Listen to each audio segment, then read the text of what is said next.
Hello, this is our discussion on acute pancreatitis. We are going to look over the normal function briefly and then the abnormal function for acute pancreatitis. So let's begin.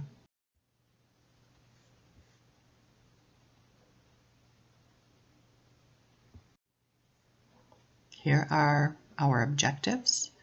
And you can see that again, as we talked about, I just mentioned we're going to look at normal briefly, but then the abnormal, the assessments, the management, and then complications of acute pancreatitis. Here's our visualization. You see that the pancreas lies beneath the liver. It has a little kind of loop of the intestine around the end of it. And if you need to, review the anatomy any further, please do so. Pancreatic function. We have two functions of the pancreas. We have the exocrine and the endocrine function. You're probably more familiar with the endocrine function because you've had information on diabetes, on type 1, type 2, on the Isle of Langerhans function with the beta amyloid, cells producing insulin. But what we're going to really focus on right now is the exocrine function: synthesis, storage, secretion. And there are three types of enzymes we're really going to have you be aware of. The main ones, however, will be, the main one we'll look at is lipase. But you see the lytic enzymes are produced by the pancreas in order to digest food sources. The protease would be the proteins. The lipolytics would be the those that digest the lipids, so lipase, and the amylolipids would be those that digest the carbohydrates. So pancreatitis is an inflammatory process that can proceed to autodigestion, which means like digestion of self or digestion of the pancreas. Our main two causes are gallstones and then alcohol abuse.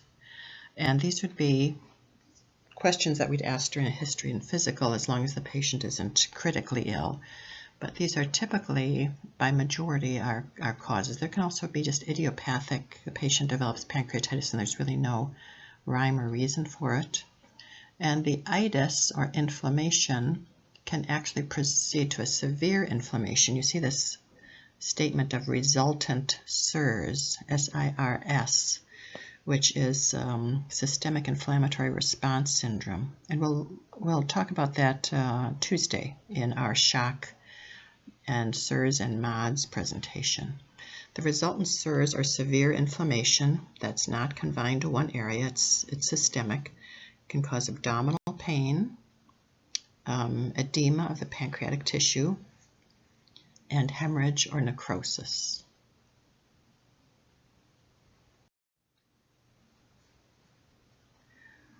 Our diagnostics, our typical diagnostics for confirming pancreatitis are two of the following three findings are present: abdominal pain, and then serum amylase lipase levels rise to about 3 times above normal or even higher. These can be in the thousands. They're just shocking numbers when you see them. And I have amylase kind of starred because that is the more critical of the two measures. So lipase would be the enzyme that would be most indicative of pancreatitis. Also, CT findings, or perhaps an ultrasound finding of the pancreas to confirm this. There's other supportive evidence that is examined. There would be, is the glucose level elevated? Calcium tends to be decreased, hypocalcemia in this population. And then, is the white count elevated? So this is an itis, and that would be concerning. Assessments, we would ask those good questions about history, see if we can link something to what happened prior to the appearance of symptoms. We'd need a good description of pain, and it typically is very deep, sharp, sometimes the worst pain they've ever had. If you ask them 10, they might say 12. upper abdomen radiating to the back.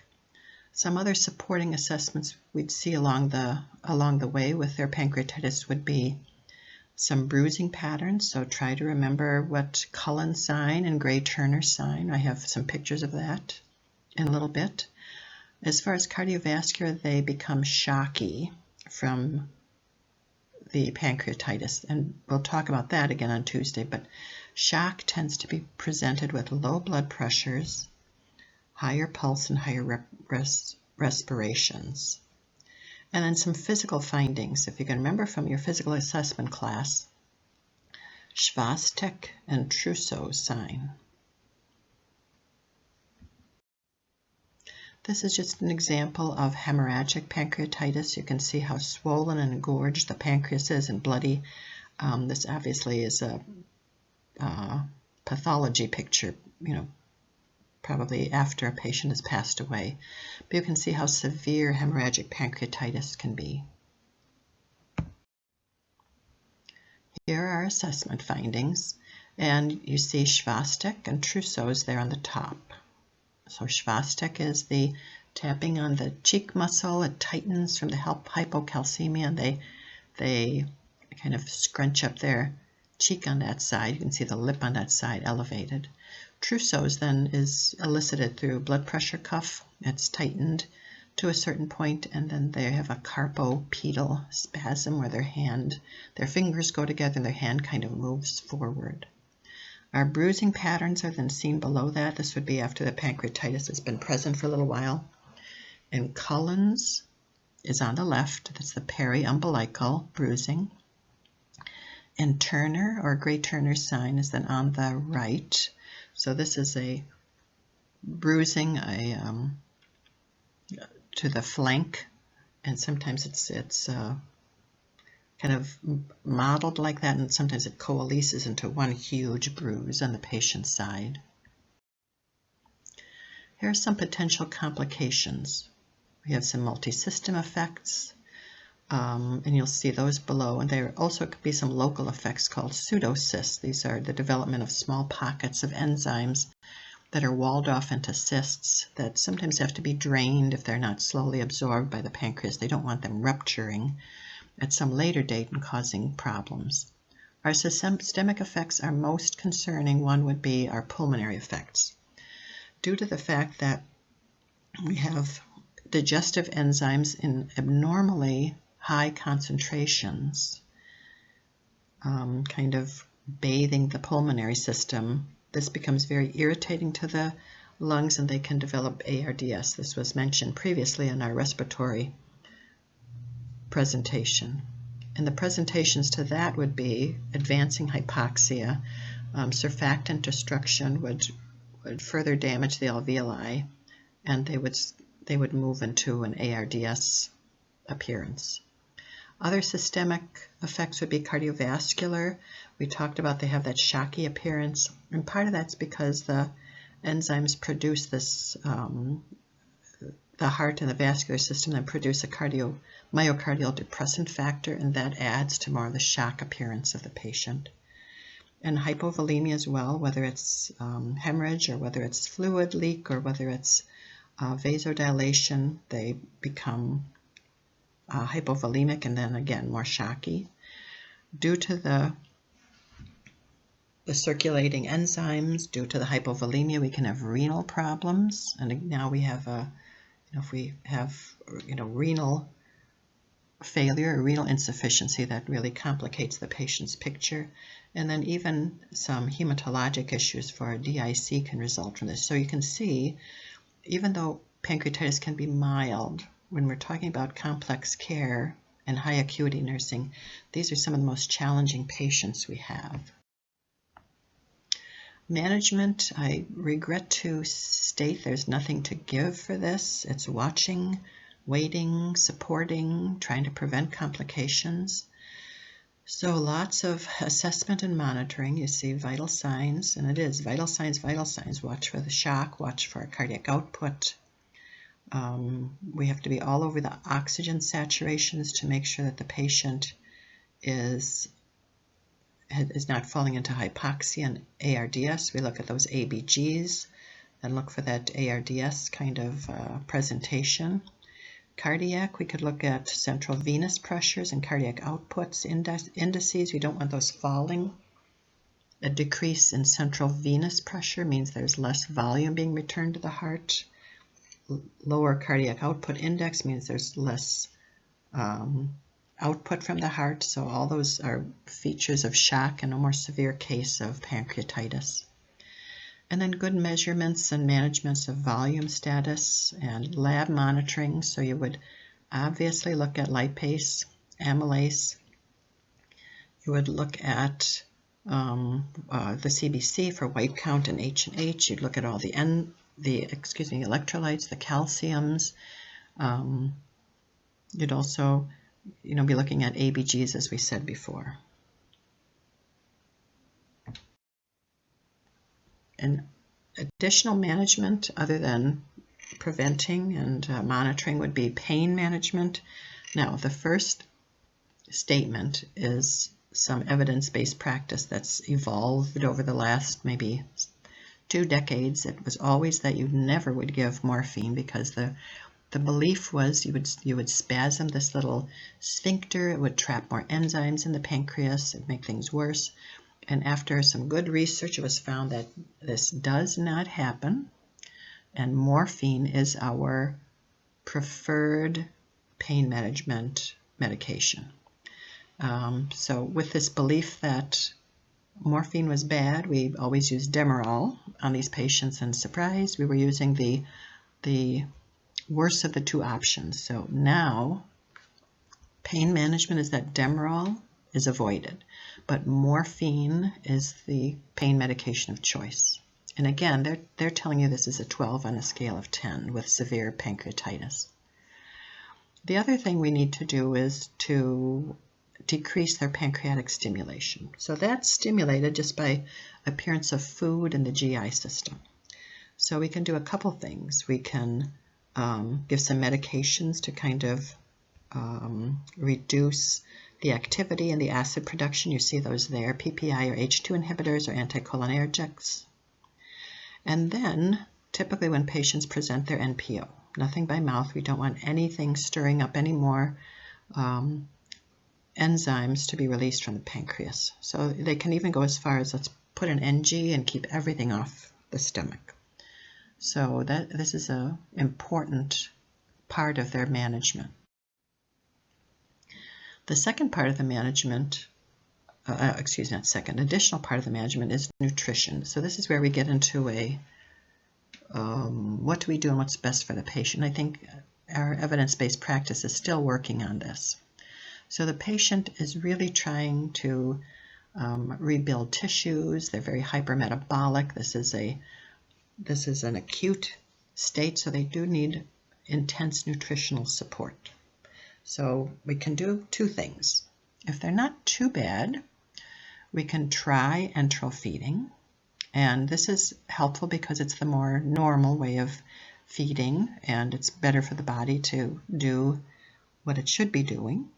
The positives would be those, but the negatives are once we put something in the GI system, they really watch what's the trend with those enzymes. So they'll watch to see if they start stimulating the enzymes again, it would be back to NPO. Then we have parenteral nutrition. So those that are acutely ill, those will need parenteral nutrition. The positives are obvious. We've got the gut quiet. We have no stimulation from our pancreatic enzymes. We're allowing the pancreas to heal. The negatives are, though, it's a high risk factor for infection, and we want to move them to enteral as soon as possible. So this is kind of a real balance of watching the labs, watching the patient, see how they react, and working with the provider and the nutritionist as far as what's best for the patient, what should be done, which type of nutrition. And finally, we have our outcomes. So a portion of these patients die. It has a fairly high mortality rate. I can't give you numbers. But with this type of patient, they sometimes will use different scores or tools to look at the patient and decide how how their outcomes are potentially going to be. If this is, so you see Apache, I'm not going to really hold you to either of those. This is more of an FYI for practice. So there is an Apache score, and it's Acute Physiology and Chronic Health Evaluation. And this looks at different chemistries and looks at age and looks at chronic health status and identifies if this patient has a probability for good outcome or not. And then Ranson criteria is a little simpler. This is in your textbook. And again, I'm not holding you to this, but you can see that an older patient is more likely to have a poor outcome.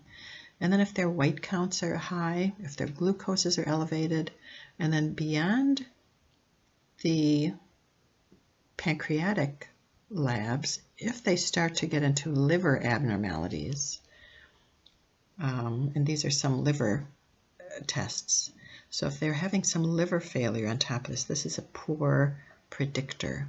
And it doesn't mean like, okay, you're going to get care and you're not going to get care, but it really helps some of the discussions with the family as well. Like, this is going to be a really long healing period for this individual. What were their wishes if they'd ever get acutely ill? So this just gives us some information, and again identifies what their prognosis is for the future, and this is a good help for some discussion. It doesn't say we're not going to give care. So that should be it for our pancreatic overview. Acute pancreatitis, again, there's no magic medication, there's no drug, there's supportive care, pain control. It's kind of like keep your fingers crossed and give them the best care you can to support them. So thank you for your attention, and I will be posting more for next week before next test, but some of that will be on shock. So hope to chat with you soon and have your questions ready for me. Thank you. Bye now.